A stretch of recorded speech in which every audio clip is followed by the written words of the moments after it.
2026 সালে এসেও যদি আপনাদের মোবাইল কোনো কাজে না লাগে আসলে তাহলে আর বলার কিছুই নেই। আপনাদের মোবাইলের হেল্প নিতে হবে। তৃতীয় ব্যক্তি ছাড়া কিভাবে আপনি বিনা খরচে জর্ডানে আসতে পারবেন, কারণ জর্ডানে আসতে কোনো পরিমাণ টাকার প্রয়োজন হয় না।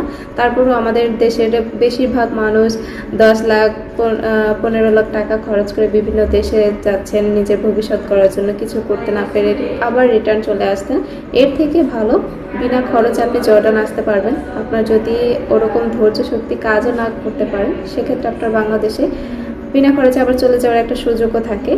কিছুদিন কাজ করে নিজের একটা অ্যামাউন্ট নিয়েও চলে যাওয়ার সুযোগ থাকে। সেক্ষেত্রে জর্ডান ট্রাই করা যায়। এবং নারীদের জন্য তো আমি এটা বলছি বিশেষ অফার। যারা যোগ্য দক্ষ কর্মী আছেন তারা অবশ্যই চেষ্টা করবেন। যারা দেশে থেকে কিছু করতে না পারছেন একমাত্র তারাই আসার চেষ্টা করবেন, যাদের দেশে আসলে পিছুটান খুব কম, যাদের দেশ ছেড়ে আসতে তেমন পরিবারের কোনো ক্ষতি হবে না, সেসব মেয়েরা ইজিলি চলে আসতে পারেন দেশের বাইরে। আপনার স্বাধীন লাইফ পাওয়া যাবে, নিজের ক্যারিয়ার গড়ার একটা সুযোগ থাকবে এবং বিনা খরচে যদি সেটা হতে পারে তাহলে তো আর কোনো কথাই নেই। তো জর্ডান আপনাকে বিনা খরচে জর্ডান আসার একটা সুযোগ দিচ্ছে।